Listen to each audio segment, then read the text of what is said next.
Hello. That was my awful Pennywise impression. And I've sent Dan to high heaven. Hello everybody and welcome back to the channel, and in today's video we are going to be doing my spoiler talk for It Chapter 2. It has been exactly a week since I've seen the film, and I thought it's about time that we talk some spoilers for this thing. Dan is here once again. You saw the movie a couple days ago.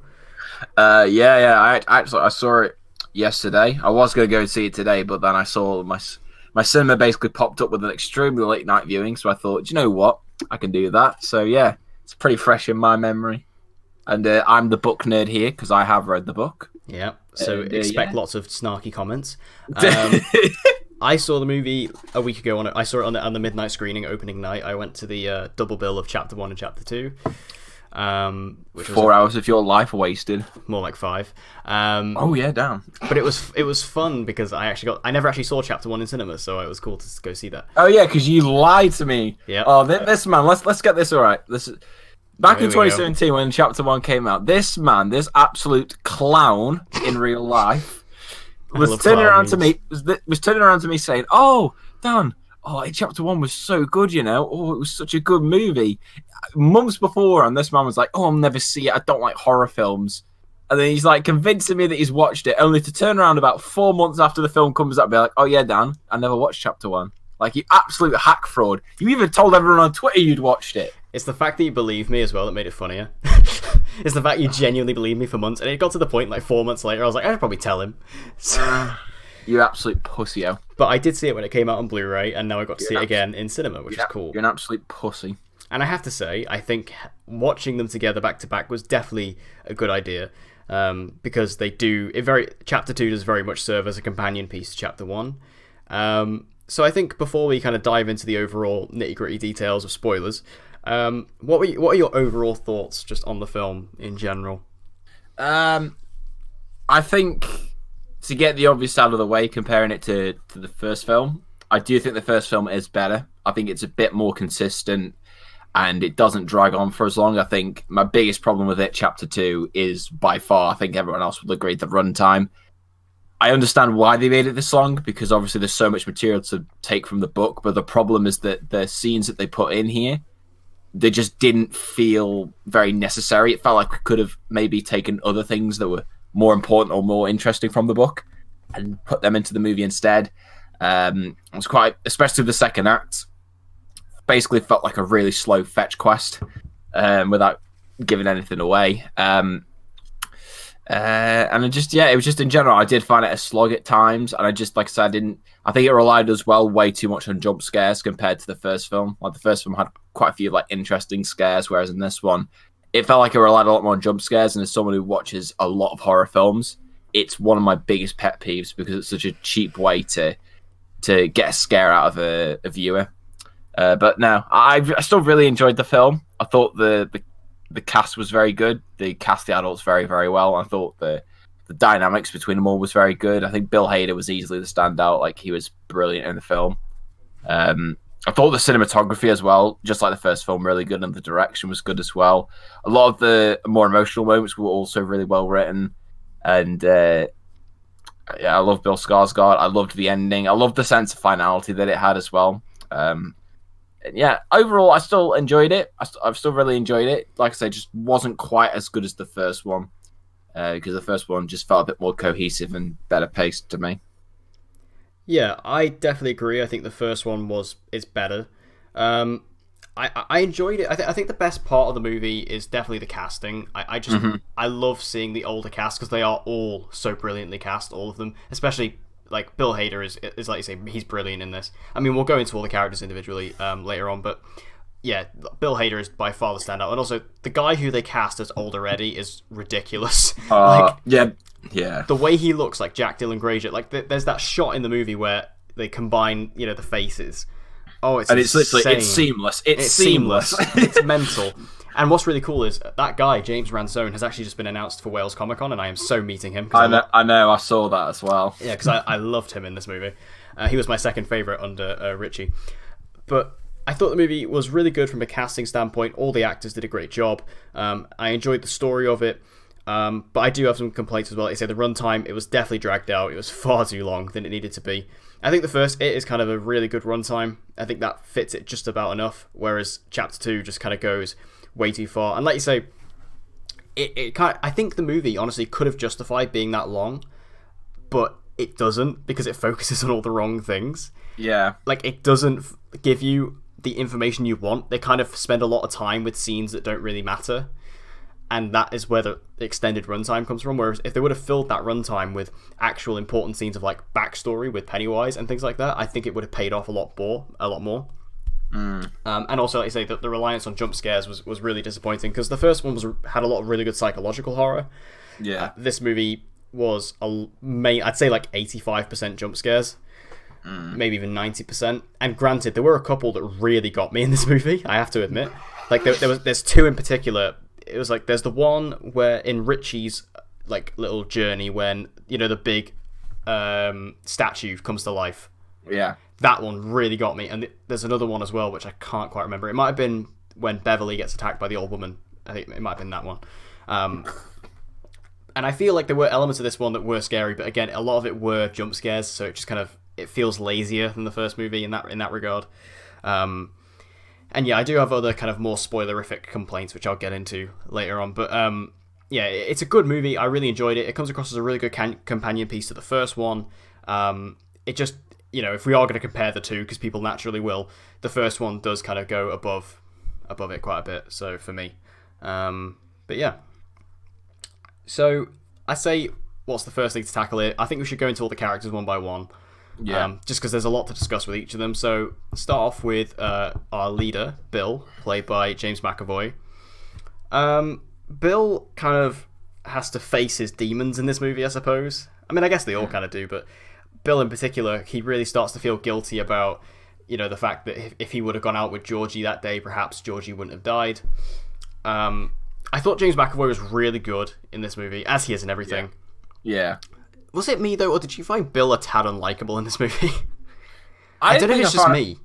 No, I didn't find him unlikable, but I think it was just that I think they made his character a bit more flawed than they did in the first film, because in the first film he was kind of this very innocent kid in that, you know, Georgie went missing, everybody assumed he was dead, and he kept on looking out for him. I think they present him as this very likable character with very few actual flaws. I think with this film, what they tried to do is explore more into his character and expose the flaws of his character, like you say, with him and Georgie, with him, you know, believing that if he'd just gone out with him in that day, he could have saved him, and the whole subplot with him and that little kid whose name I can't remember. Yeah.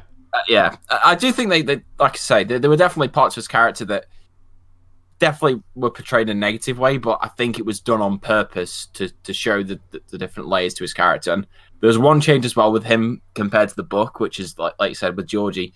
It's revealed in this film that he actually faked being ill on the day of Georgie's death, which is not in the book. In the book, they pretty much state that he was ill, whereas in this they just make it that he was faking it, which was probably one of my favorite changes, because it added more to his character and it added a lot more to his guilt, and it had that really good scene in the third act where it paid off that in a really good way. But no, I really enjoyed him in this film, and James McAvoy he's great in everything. And to think this could have been his year, because he was in this, he was in Dark Phoenix, he was in Glass.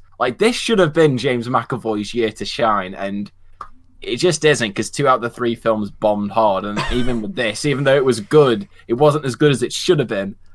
That's what depresses me most about watching this film. Yeah. I mean, I think that, you know, Bill, I really like that change from the book, like you say, in the fact that they actually made him fake his illness. I thought that was really good.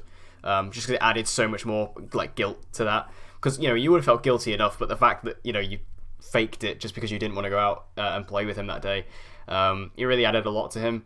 And yeah, James McAvoy is brilliant. I mean, he's always brilliant in everything. And like you say, this was a really good year for James McAvoy performance-wise. He was great in Dark Phoenix, one of the only good things. He was great in Glass, obviously. I honestly didn't think he was that good in Dark Phoenix. I mean, it's hard for him to stand out with a script like that.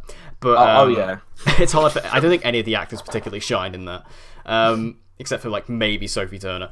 But I think that Bill in this movie, he just he got, like you say, a lot more flaws, and again a lot more kind of development and depth to him, which I did appreciate. I don't know what it was. It was just something about Bill kind of put me off. I don't know. I don't know. I think it was because, as well, what they do is that there's a moment with Bill that really kind of frustrated me, which is that there's a moment where he kisses Beverly, even though he's married. Like, I was like, because his wife has a much more extended role in the book, right?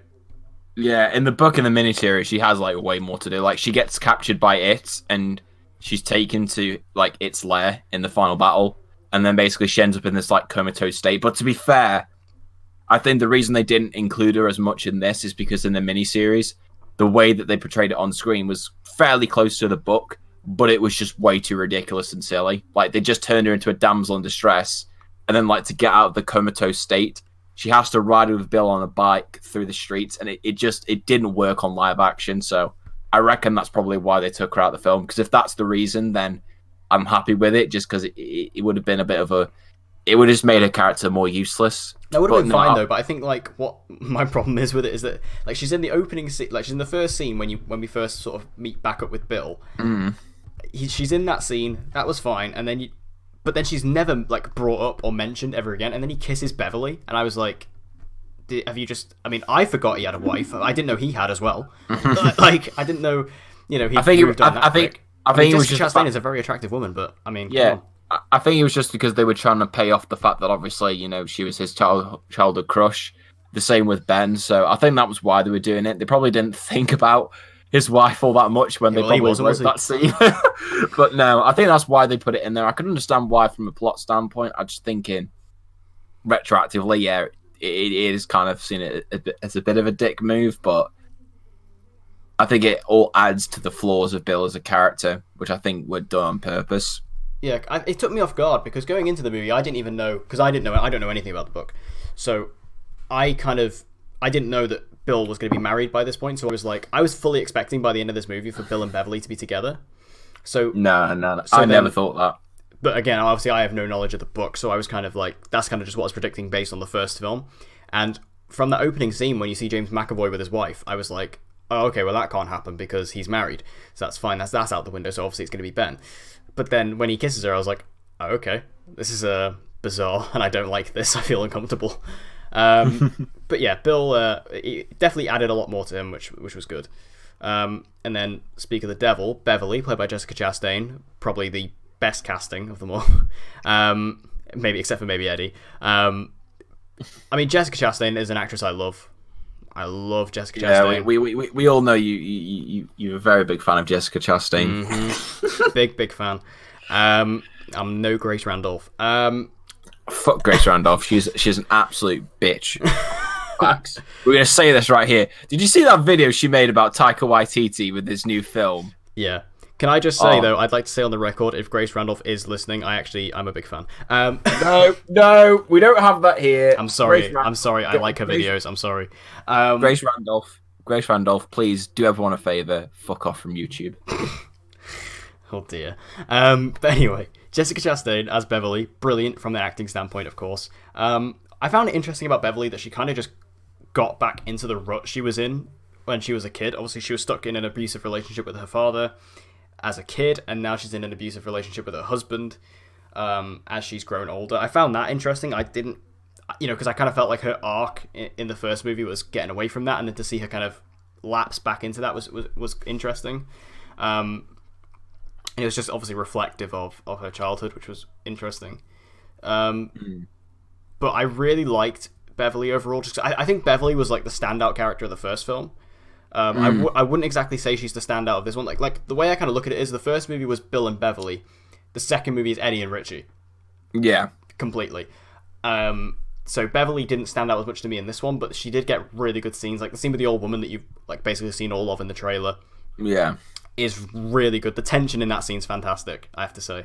And also the scene that I was really looking forward to seeing was the scene with the blood. Which is, I believe, the most blood ever used on film. Bullshit. The Shining. Yeah, well, Shining, yeah, it's true. Yeah, that's true.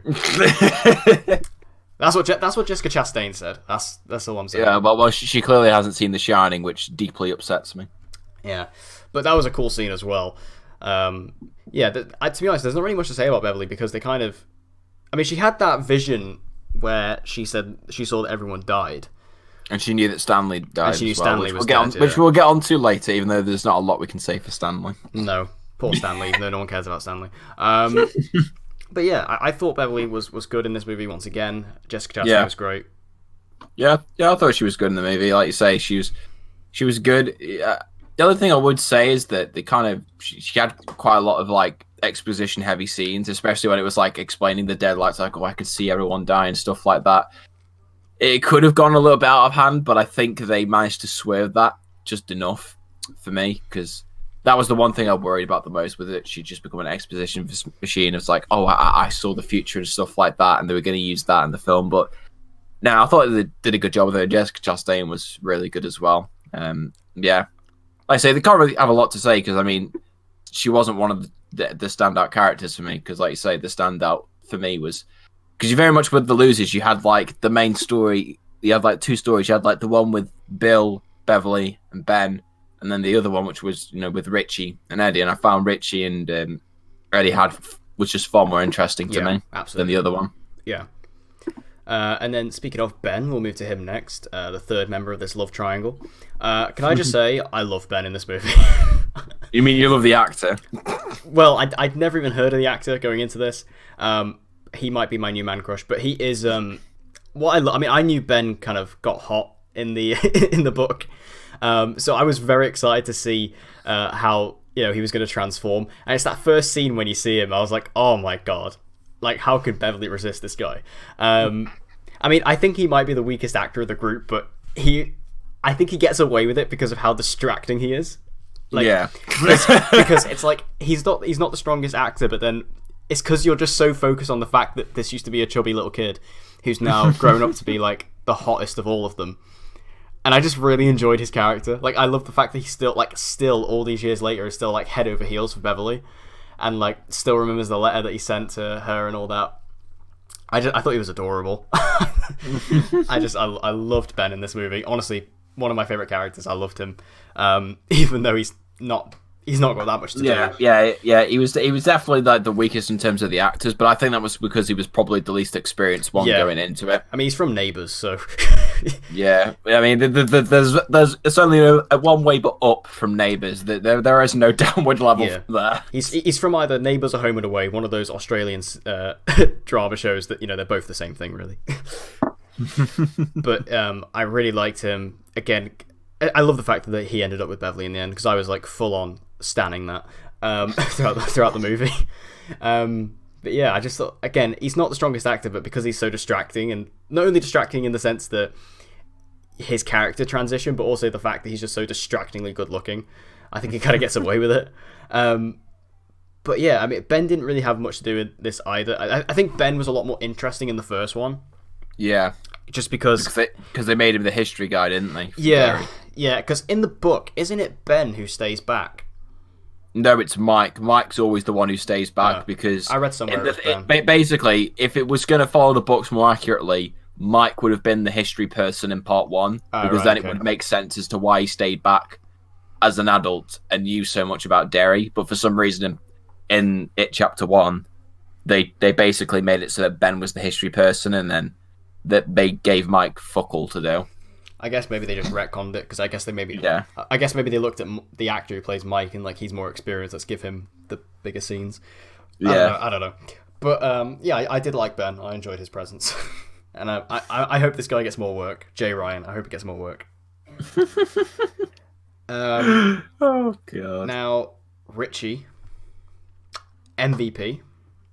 Definitely. Bill Hader. Bill Hader is Bill Hader was so good in this. Like, I knew he was going to be good in this film, but I didn't think he was going to be this good. Like, yeah, like I knew he was going to be funny, but I didn't know he was going to be super dramatic either.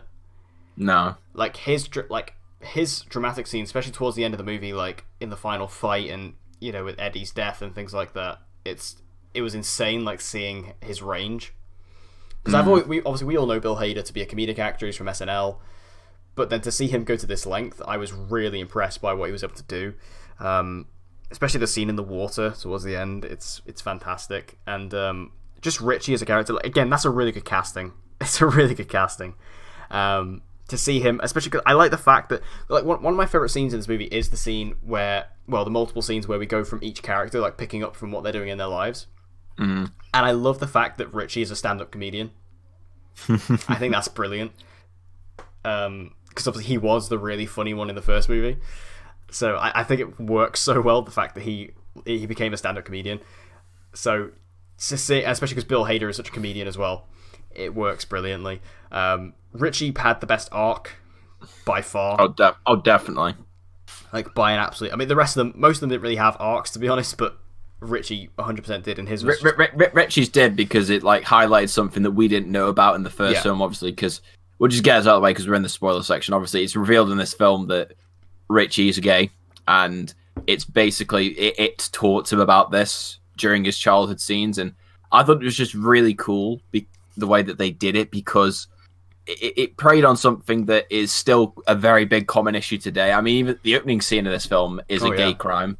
And people are like, oh, it doesn't need to be in the movie. The reason it's there is to highlight why Richie would never tell anybody his secret that he's gay because of something like that. And I just thought the way that they portrayed it, and it added so much to him as a character, and it really made you sympathize with him a lot more. Because in the first film, he was kind of the trash mouth who was very funny, but he was he could be a bit of a dickhead at times. He wasn't a very relatable because obviously he was very much a trash mouth, but in this film they humanize him so much with this. And again, obviously this wasn't in the book at all. Like the only little hint to this at all in the book is during the scene where at the end where where Richie and Eddie have that last talk.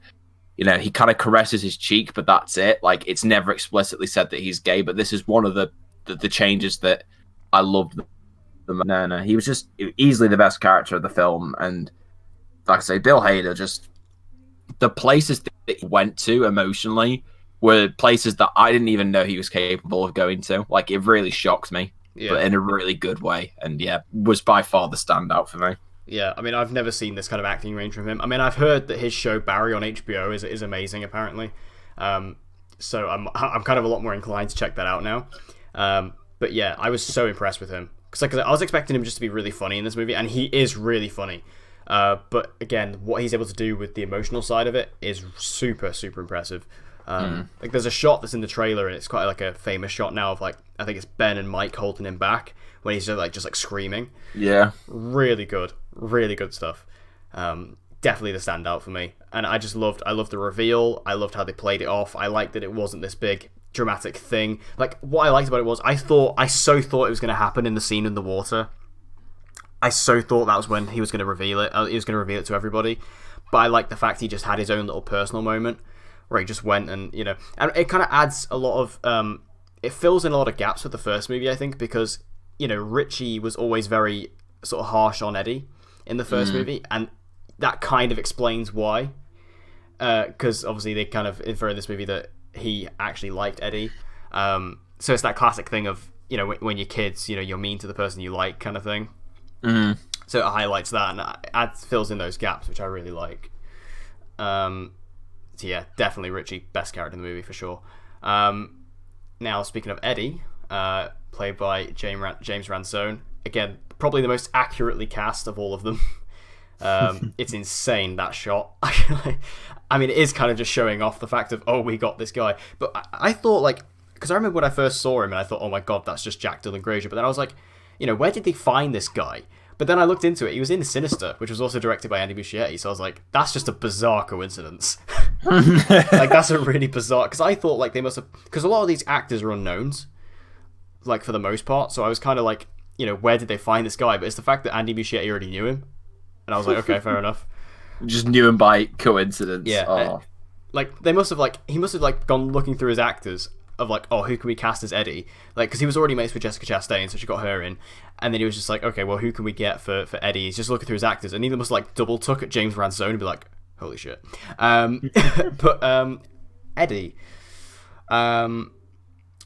Eddie was like, I think he's the second best character. Yeah. Just under Richie. And it's kind of because he's paired with Richie. I think by himself he wouldn't have been as interesting, but it's because he was so heavily tied into that story. I I like the fact that he's kind of... Because it kind of like Beverly, he's kind of stuck in the same relationship. He's stuck in the past, isn't he? Yeah, like he's now married, but his wife is basically just like his mum was. I'm pretty sure that isn't that the same actress? Is like his mum.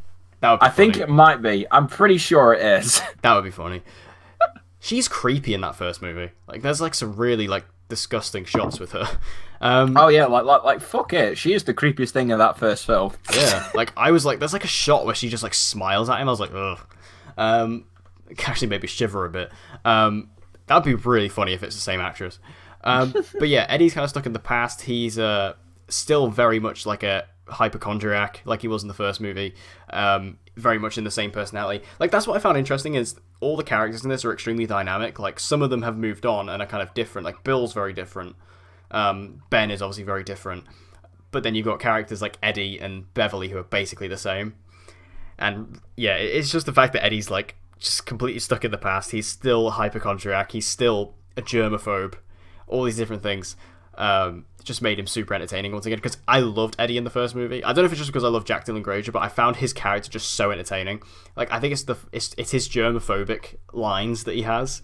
Like, that scene in the tunnel in the first movie is hilarious. Oh yeah, where he's talking about like the water and the sticks and all that.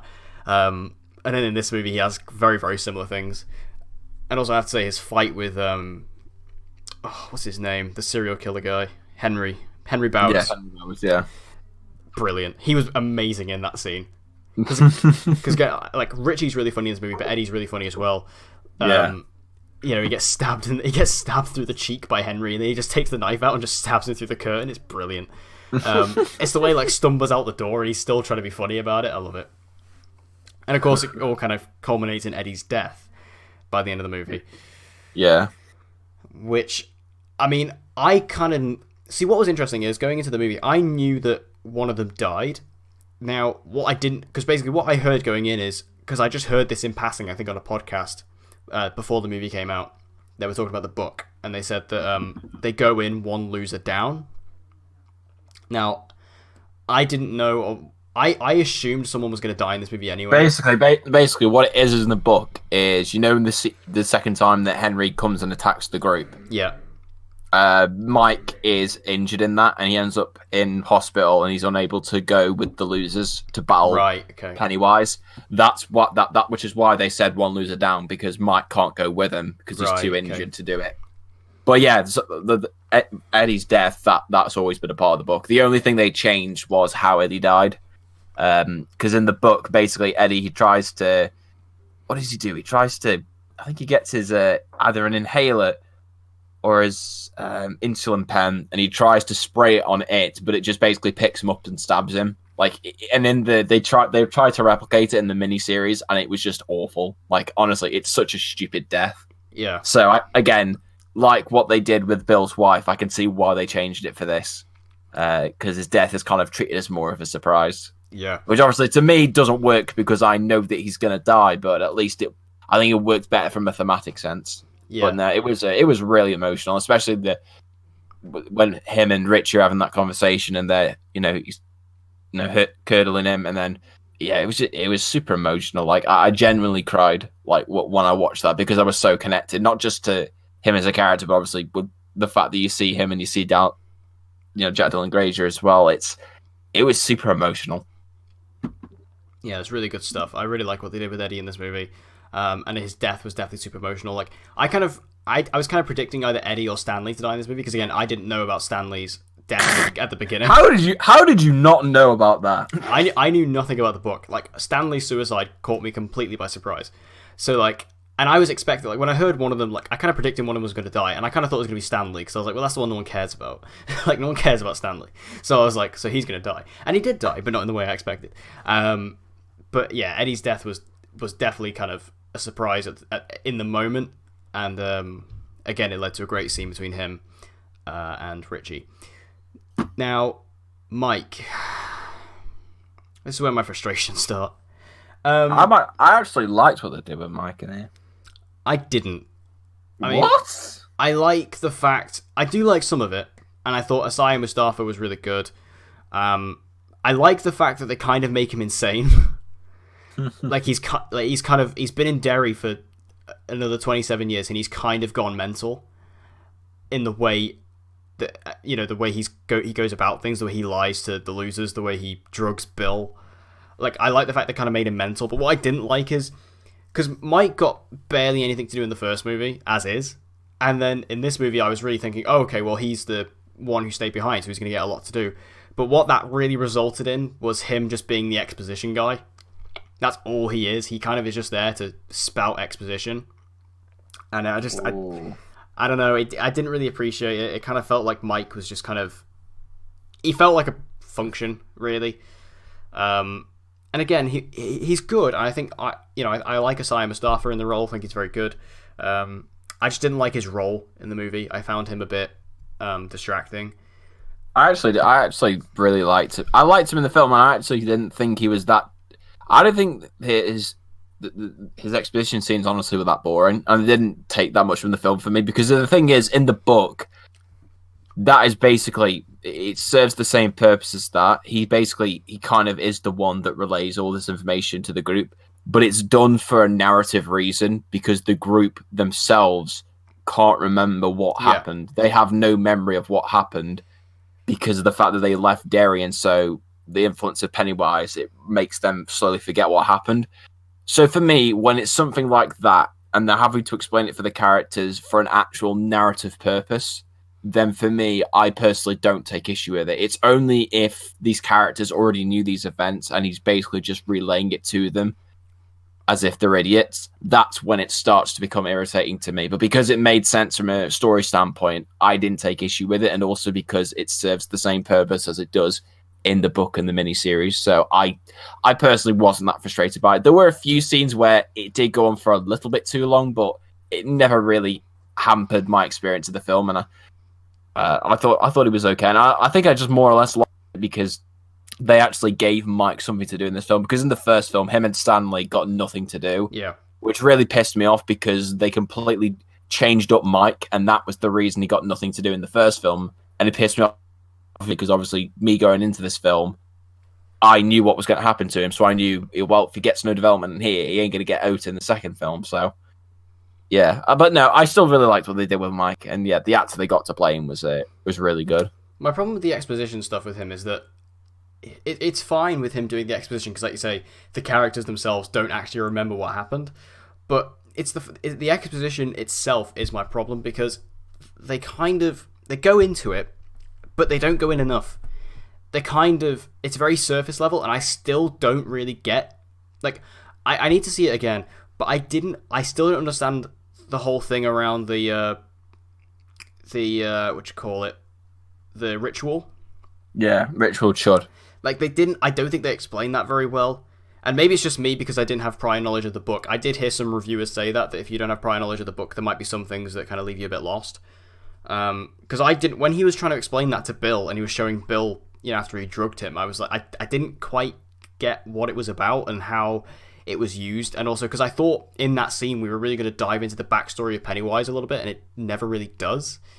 So again, the exposition would have been fine. It's just it wasn't quite well explained enough for me, which kind of added more frustration to Mike as a character. But at least he got more to do in this movie. Like, at least he actually had a role, unlike the first one. And then the final member of the Losers Club, Stanley. Now, like I said, I expected Stanley to die in this movie just because I didn't care about him in the first one. He was by far the least, popular of all of them. But I didn't expect the suicide. I didn't expect... And then there was me who saw it the entire time. Like, when I saw it, I thought, well, that's kind of cool. Because he was by far the wimpiest of all of them. So, Yeah. like, it made sense for him to, like, completely freak out about it when he heard it. So the fact that he was just like, you know what, you're better off without me. I'm gone. Kind of a cool idea, but they completely ruined it by the end of the movie for me. Because, and I've seen other people talk about this as well, and I completely agree, it's dangerous what they do in this movie with him. I don't want to get all political, but the letter at the end that he gives to all of them, where he kind of acts himself out to be a hero for what he did, that's a dangerous message to put out there to the world, and it made me feel deeply uncomfortable. The only I didn't like it at all. yeah, but It's but like borderline 13 Reasons Why. Yeah, but it's a fucking film. No, but it's like it just Yeah, but the something difference didn't sit right yeah, with but me. the difference was that this isn't trying to be ultra realistic. This clearly No. takes place in a world that is completely fictionalized. The reason it doesn't work with 13 Reasons Why is because it is so intent on being this realistic depiction of teenage drama life. The difference with this is that this is a science fiction horror film. And so for me, when themes like that and the way that he relates it to him doing it for a heroic reason made sense within narrative of the film because Stanley was always a coward. And the whole thing about it is that it prides on fear and that all of them needed to be united. And so I feel like, yeah, I get it. It's a dangerous message sent out, but it made sense with the narrative of the film. I just think people, specifically the SJW bullshitters, need to calm their shit and just accept that it was part of the film and then not trying to advocate suicide as a good thing. Like, that's just people looking into it too deeply. Yeah, no, the thing is, I completely agree with you. Like, as far as the narrative standpoint goes, I completely agree. Like, and as I said, I actually think it's kind of cool. In regards, because like you say, he was the most cowardly of all of them. It made sense for him to do what he did. It's just there was something about it. It just didn't sit right with me from a general perspective. Like I say, from the movie's perspective and the narrative perspective, I completely understood it and I liked it. It's just I feel like there are some idiots out there. That's all I'm gonna say. Not mentioning any names, but there are some idiots out there, and there are people that will take that the wrong way. And that was my little concern, my little worry with it. But like I say, as far as the movie's concerned and from the story perspective, I really liked it. And I think it fitted perfectly. I think it worked. It's just I feel like there could be some other tendencies with that. But yeah, Stanley wasn't in the movie, so there's nothing else to say. Although yeah, I did like his head on the spider body though. That was cool. Yeah, and I also did like the fact that even though I get what you mean about the ending sequence, I actually did like it because again, that was something that wasn't in the book. In the book, Stanley just outright kills himself, and that's it. There's no letter. There's no letter. That was completely put in the film, which is why I liked it because it gave him closure and it also gave context and reasoning for his decision. Because in the first film, it was in the book. Because basically, what happens in the book is the past and the present happen at the same time. So Stanley kills himself in the beginning, and the only real thing that's left with his character is like, all right, what was so traumatic that he had to do that? But it's never really answered, and so his character goes out on a very low note, and it's really underwhelming. Which is why I've really liked the ending revelation with the letters because it wasn't in that original book, and I thought it was good because it, like I say, it gave him a little bit more story, and it just gave him a bit of closure, which I think he really needed in the book and the miniseries. Yeah, no, I definitely like the letter in the end because, like you say, I feel like as you said in the book, it doesn't happen. I think adding that sense of closure just puts a nice little cap on his character. Mm-hmm. Then we have Pennywise, played brilliantly once again by Bill Skarsgård. I mean, Pennywise is brilliant in this, as he was in the first one. Not enough screen time, I think. I think we could have done a little more. He's in it a lot, but he's not in it as much as the first one, I don't think. I think the only reason we all say that is because the fact that the film's over 2 3/4 hour long, and so I think the absence of Pennywise is more felt compared to that first film where the pacing was so good that I don't think that, because the thing is, if you look at the first film, and I saw this online because someone did like a YouTube video compilation of all of it, he only has a total of 7 minutes of screen time in chapter 1. Really? Pennywise does, yep. So there's arguably, I'm pretty sure, from what I could tell watching the film last night, he was on screen for more in this film. I think the reason that it feels less is because of the fact that the movie drags so much in so many places that I think that's probably why people get that impression.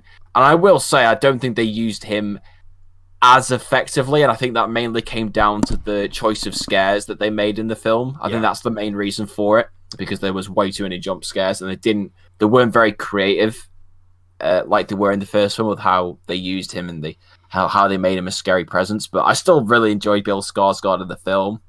But the thing is as well, in the book, Pennywise doesn't play that much of a role in the adult section. He's very much more catered towards the child section of the book. in the adult section, he doesn't really appear anywhere near as much. So I guess that's why they were doing it as well. They wanted to kind of adhere to that, but obviously they knew that he was the most marketable thing going into the second film. So yeah, I think what helps the second movie as well is that in the first movie, like I say, he's the standout. He's what you go to watch, really. And because all the kids were basically unknowns, like he was by far the most important. Whereas in this film, I was a lot more intrigued in the characters just based on the actors. yeah, Because you've got a lot bigger talent, and also even the actors I didn't know I really liked.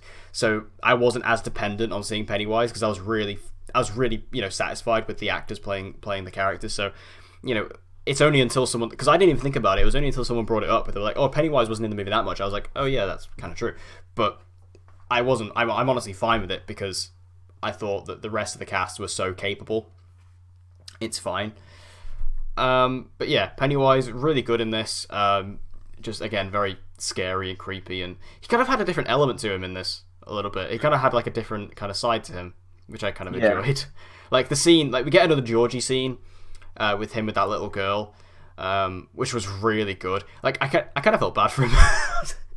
He's like Pennywise gets bullied, and I'll get back to that in a bit. But yeah, he's great in this, and Bill Skarsgård is just perfect as this role. He's perfect. I can't see anybody else playing this character at this point. No, he's brilliant. Like he's just so good in the role, just because of what he can do physically without the CGI.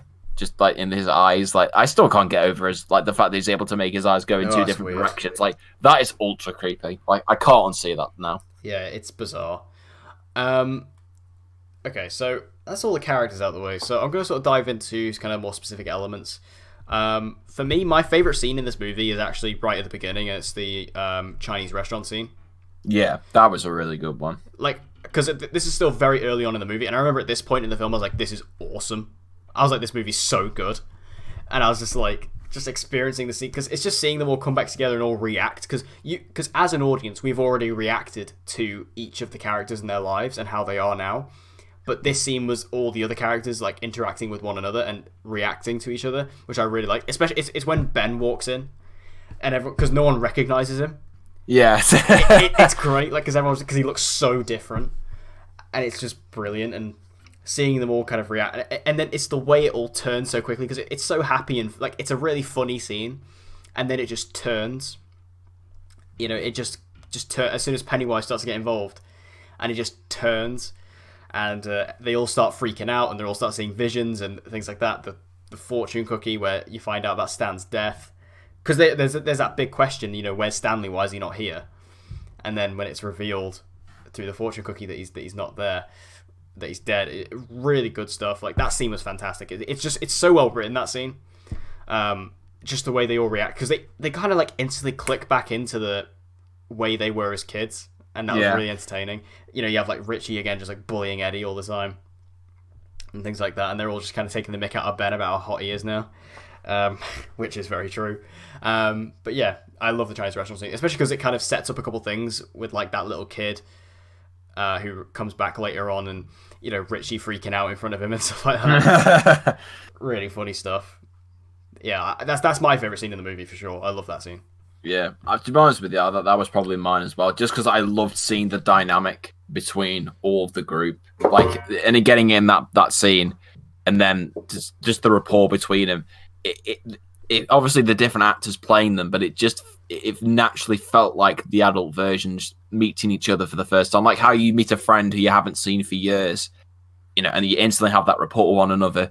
You talk about all the things you've done since then. Like it felt so natural, and just the way it was directed, the way it was edited, the acting, the dialogue, it was so brilliant. And I just remember sitting in the cinema, and it was just like I had such a big grin on my face when I was watching the scene, because it was so brilliant to watch. Yeah, it was my favorite scene as well, to be fair.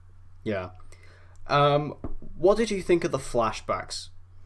I'm a little bit mixed on them, because on the one hand, I think it's cool to have like snippets of things that we didn't see in the original film. I think the idea is good. My problem with them is that I feel some of them felt very unnecessary, and others just felt like they were there simply to have more Pennywise in the film. And that was it. I found them a bit jarring. Yeah. Especially because and this isn't really at fault of the movie, but it's just the de-aging on some of the actors is a bit. Yeah. It's especially Finn Wolfhard, because Finn Wolfhard is so in the public eye because he's grown up so much since the first one, and because obviously he's so popular because of Stranger Things, we all know what Finn Wolfhard looks like these days. So his de-aging was very apparent, as was I don't know the actor's name, but the kid who played Ben and also I think Eddie as well. We're all pretty. But I think Eddie as well, because obviously we've seen Shazam, so we know exactly. What Eddie So looks Jack Dylan Grazer again has been in the public eye. Bill looks the same. Jaden Martell has not grown up at all. No. But anyway, I just found I could have done without the flashbacks, to be honest. I didn't need them.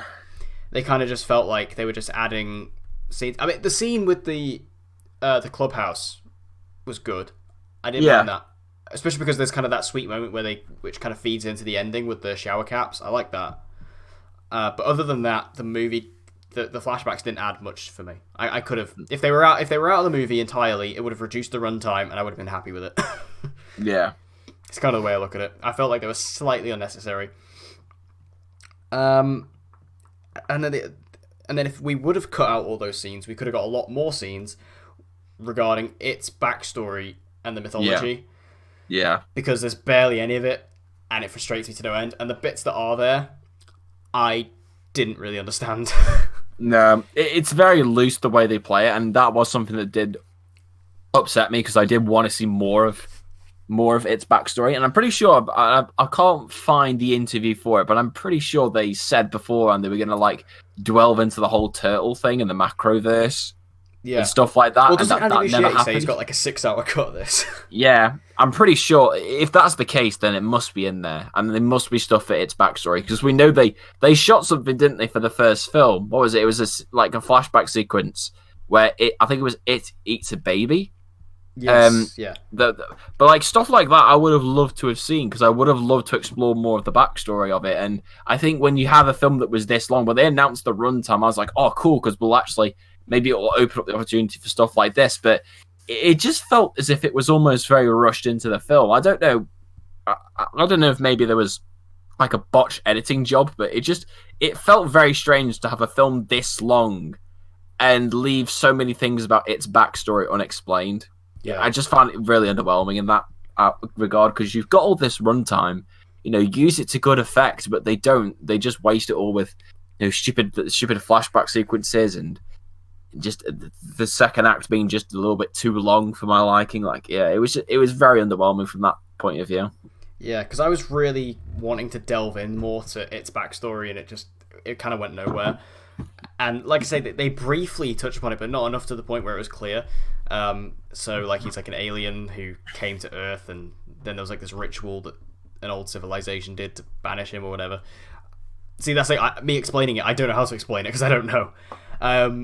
So yeah, I could have done with a lot more of that. I feel if we would have taken out some of the unnecessary scenes of just characters walking around and scenes of the flashbacks, we could have delved further into that.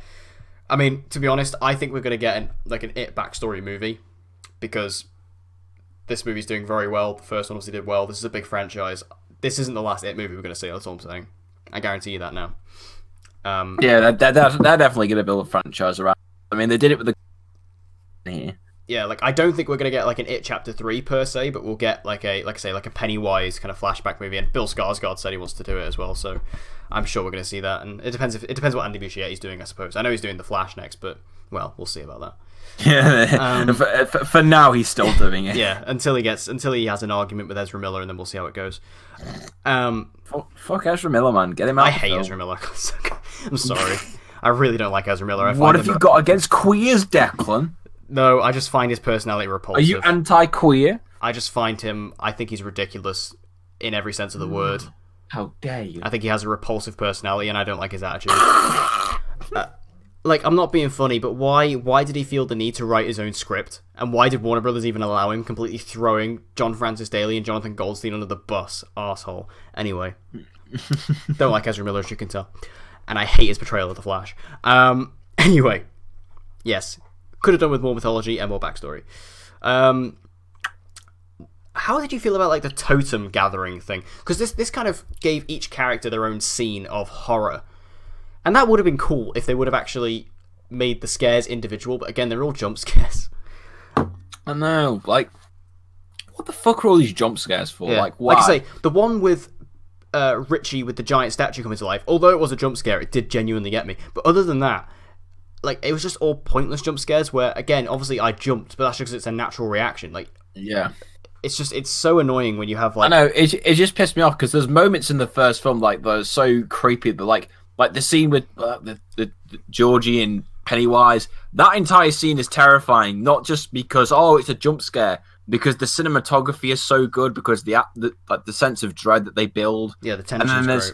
And then I rewatched it, chapter 1 a few days ago, and there's the scene where Ben's in the library and he's looking at the book, and then you've got that old woman that's staring in the background. That is fucking brilliant. Yeah. That is one of the best like suspense scenes like in any horror film in the last 5 years. And it's not jump scare, it's just some old woman creepily turning her head and slowly getting closer to him as he's looking at a book. That shit was creepy. Like, why couldn't we have more of that in this film? Yeah. Because there's none of it. There's none of it at all. The only scares in this film are jump scares that are kind of surprising, and you're like, okay, I'll give it to that. But like the majority of them are literally just Pennywise jump scares. Like there was one during, I think it's the Ben flashback sequence when he's in the school and he hides in that locker and he turns and then Pennywise is there. I burst out laughing in the theater because the face that he pulled while he was there was amazing. Yeah. And like everybody else in the cinema is just like scared shitless by that scene. And then there's just me there laughing. Like, because I just expected it. Like, it just got to the point where every single time they got to a scene, the music would build up, then it'd be a full shout, and then it'd be followed by a jump scare. And that's the problem. It became too predictable. Yeah, like you could literally sit there and watch these scenes and go 3, 2, 1, and then the jump scare would be there. It was so obvious, so predictable, and it just like I found it so repetitive. Like by the end of the movie, especially because it's 2 hours 50. This movie is 2 hours 50 of just pretty much 90% jump scares. It gets so repetitive and so boring. Like, and again, you still react to it because again, you just naturally react to it. But it's so like after it happens, you're always like, again, like really, you couldn't have done something else. Like, because literally, out of all the characters getting their totems, they pretty much all have jump scares. The only one who doesn't, I think, is probably Beverly, because that's where the blood scene comes in. But for the most part, it's all jump scares, and I was so sick of it by this point. I was just like, I couldn't be bothered with it. And even like, because I didn't mind the idea of actually gathering the totems. I didn't mind that. I thought that was kind of an interesting idea. The fact they all had something from their past that kind of was able to fend against Pennywise. But yeah, it was just kind of like, they just kind of ruined it with the horror aspect of it, and I didn't enjoy it at all. It kind of ruined it for me. Now, the final fight. Oh, I didn't like this either. I didn't mind it because it basically being the dickhead who's read the book stickler. Basically, in the final battle, its true form is revealed as just a giant spider. In it, yeah. Big spider. Yeah. Have you seen the miniseries ending version of it? No, I've not. No. Oh, if you have time, watch it online. It is the most atrocious thing possible. I think if you see that, you'll give this far more appreciation. I like the fact that they kept the clown face, though. Yeah, the clown face, I like that they kept that, because it got us to see more of Bill Skarsgård as Pennywise. Yeah. And I did like that. I enjoyed the final fight. The only thing that underwhelmed me was just that when it ultimately came down to it, Pennywise was defeated by a bit of name calling. That's what I can't stand. It's ridiculous. I mean, it's ridiculous in concept, but I get the idea behind it of them overcoming their fears and making him feel as if he's small, because his whole gimmick is to make his victims feel small. I understand it like that. I just wish that I think they'd done it in a slightly better way. I just think it kind of goes against the characters, because like all these characters were so heavily bullied in the first movie. And what do they do in order to defeat Pennywise? They basically bully him into submission. That's what they do. They're just sat there going, you're a clown, which granted, in today's society, that line is very funny. But like, they just are shouting saying you're a clown, you're nothing, you're small. Granted, I get the idea. I can see where they're coming from. And I think unintentionally, they kind of wrote themselves into a corner with this, but it's the way that they kind of came across, because in the first movie it was like them overcoming that bullying, like Pennywise was bullying them like every other kid, and they overcame that by defeating him.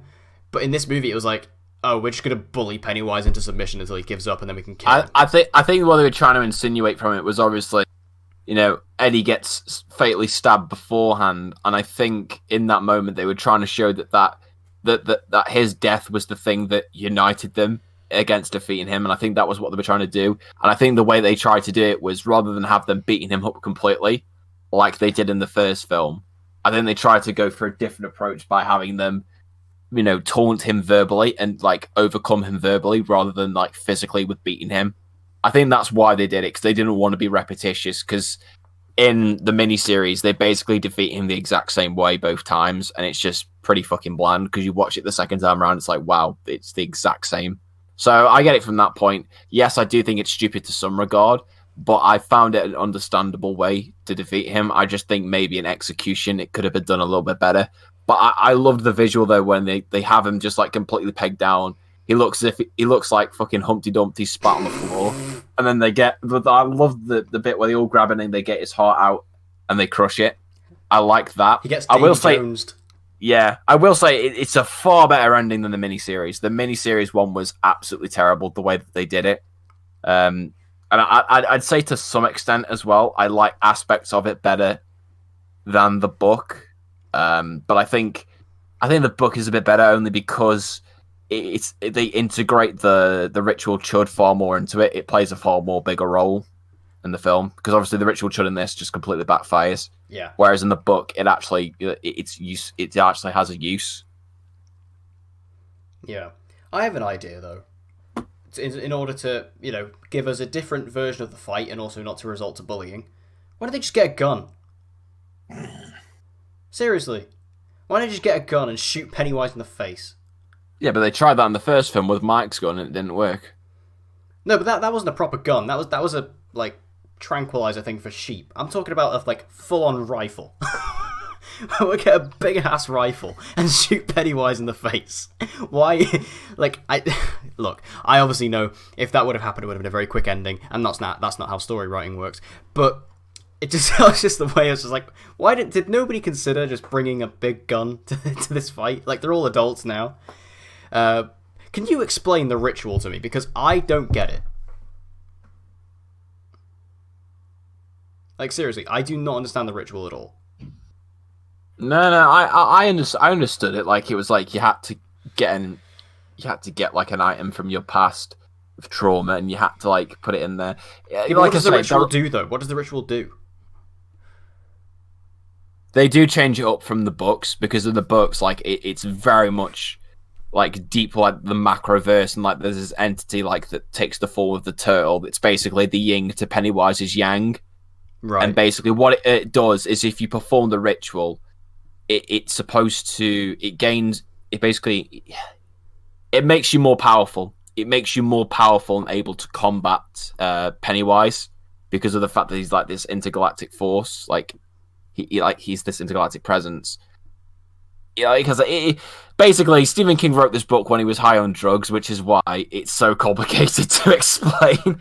But yeah, basically what it does is the ritual. If you perform the ritual, it gives you more strength, and it helps you be able to combat Pennywise. But in the film, they changed it around, because they basically made it this stupid gimmick thing. But I liked that they put it in. I just wish that it had more effects, and they'd actually bothered to show the fucking turtle, just because it would have just been really cool, because everybody would just sat there in the cinema and just be like, what the fuck is this?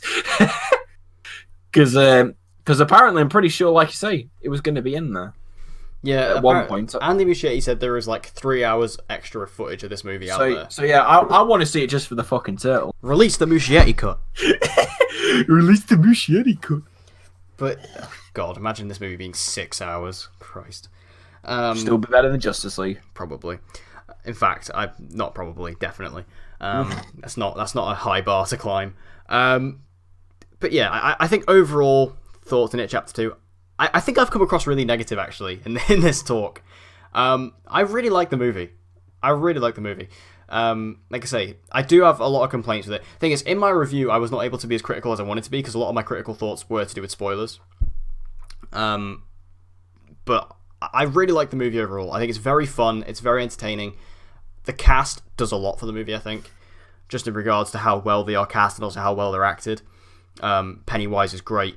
And I think it's a good ending. I do like the ending, contradictory to Stephen King and all that, and obviously all the jokes in this movie towards Bill. I do like the ending.